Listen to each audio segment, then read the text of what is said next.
નમસ્કાર મિત્રો, મારી યુટ્યુબ ચેનલમાં ફરી એકવાર આપનું હૃદયપૂર્વક સ્વાગત છે। આજનો ટોપિક છે મિત્રો કે 50 વર્ષથી ઉપરની ઉંમર થાય ત્યારે આ 4 ફળ તમે ખાવાની શરૂઆત કરી દેશો તો ઘડપણની અંદર આપણી રોગપ્રતિકારક શક્તિ જે ઘટે છે એટલે કે ઇમ્યુનિટી સિસ્ટમ ડાઉન થાય છે, એને મજબૂત કરે છે। ઘડપણની અંદર આપણા શરીરમાં કેલ્શિયમની ઉણપ આવે છે તો કેલ્શિયમની ઉણપ આવતી નથી। ઘડપણની અંદર કબજિયાત જેવી બીમારી થાય છે, વારંવાર ઇન્ફેક્શન લાગવું, વારંવાર અવારનવાર આપણે બીમાર પડીએ છીએ, હાડકાં નબળા પડવા, આ તમામ પ્રકારની બીમારીઓની અંદર આ 4 વસ્તુનો તમે જો નિયમિત ઉપયોગ કરશો, ઘડપણની અંદર જેટલી પણ બીમારીઓ આવે છે મોટા ભાગની બીમારીઓથી આપણે બચી શકીશું।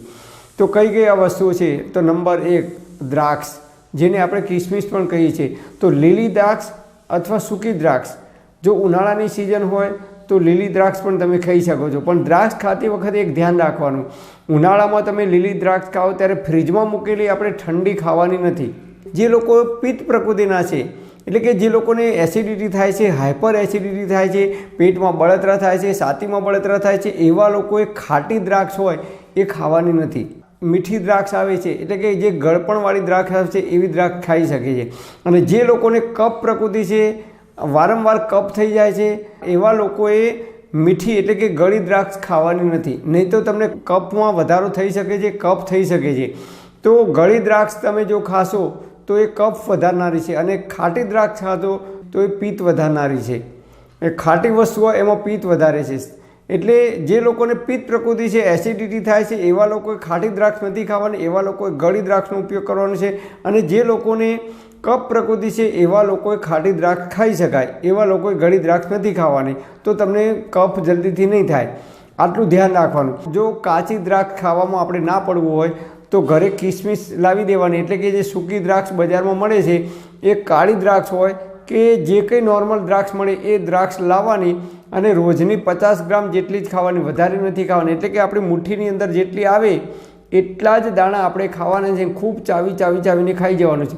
તો દ્રાક્ષ તમે જો નિયમિત ખાવાનું રાખશો તો શરીરની અંદર કેલ્શિયમની ઉણપ નહીં આવે, હાડકામાં જે કમજોરી આવે છે કમજોરી નહીં આવે, હાડકાં મજબૂત થશે, ઇમ્યુનિટી સિસ્ટમને મજબૂત કરે છે। હવે નંબર 2 સફરજન ખાવાનું, રોજ એક નાનું સફરજન દિવસમાં ખાઈ જવાનું 50ની ઉંમર થાય પછી। તો સફરજન શું કામ કરે છે? તો સફરજનની અંદર ફાઇબર ભરપૂર પ્રમાણમાં છે। તો ફાઇબર શું કામ કરે છે?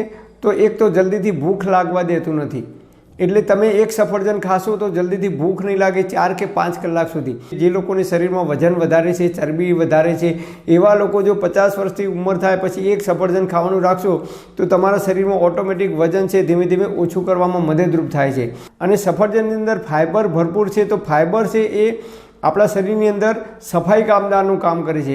ફાઇબર છે એ આપણા આંતરડાની અંદર જે કંઈ ગંદકી જામી ગઈ હોય એ ગંદકીને દૂર કરવામાં અદ્ભુત પરિણામ આપે છે। નંબર 3 પપૈયું ખાવાનું, તો ક્યારેક તમે અઠવાડિયામાં 1 વખત કે 2 વખત જ્યારે પણ અનુકૂળતા આવે, મેટાબોલિઝમ સિસ્ટમને અપ કરે છે, રોગ પ્રતિકારક શક્તિને મજબૂત કરે છે, અને એ ખૂબ ઝડપથી પાચન થાય છે। એટલે શરીરમાં એસિડિટી થતી હોય તો એવા લોકોએ પણ એનો ઉપયોગ કરવો જોઈએ, તો એસિડિટી તમારી શાંત થાય છે અને પ્રવાહી હોવાથી ખૂબ ઝડપથી એનું પાચન થાય છે। નંબર 4 લીંબુ, વિટામિન C થી ભરપૂર છે, એટલે પાછલી જિંદગીમાં 50 વર્ષથી ઉપરની ઉંમર થાય એટલે આપણા શરીરમાં રોગ પ્રતિકારક શક્તિ ધીમે ધીમે ડાઉન થવા લાગે છે।